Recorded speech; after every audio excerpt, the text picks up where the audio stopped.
ഇന്ന് നമ്മൾ ചെയ്യാൻ പോകുന്നത് ചിക്കൻ ഫ്രൈ ഒന്നും ചെയ്യാതെ തന്നെ ഉണ്ടാക്കാൻ പറ്റുന്ന ഒരു ഇന്ത്യനൈസ്ഡ് ചില്ലി ചിക്കൻ ഗ്രേവിയാണ്. അതിനായിട്ട് പാൻ വെച്ച് നമ്മൾ പെരിഞ്ചീരകം പൊട്ടിച്ചെടുക്കുന്നുണ്ട്. അതിലോട്ട് ഇഞ്ചി വെളുത്തുള്ളി ചതച്ചതും എരിവില്ലാത്ത പച്ചമുളക് ഒന്ന് ജസ്റ്റ് ഒന്ന് കീറി കൊടുത്തിട്ട് അതും കൂടി ചേർത്ത് കൊടുത്തിട്ടുണ്ട്. അതിലോട്ട് ഡൈസ് ചെയ്ത് വെച്ചേക്കുന്ന അണിയൻസും അതുപോലെ തന്നെ ക്യാരറ്റ്സും കൂടി ചേർത്ത് നന്നായിട്ട് മിക്സ് ചെയ്യാമേ.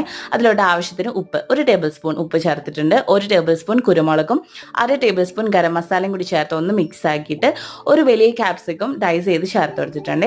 അതിലോട്ട് 2 ടേബിൾ സ്പൂൺ സോയ സോസും 3 ടേബിൾ സ്പൂൺ ടൊമാറ്റോ സോസും കൂടി ചേർത്ത് നന്നായിട്ട് മിക്സ് ചെയ്തെടുക്കാമേ.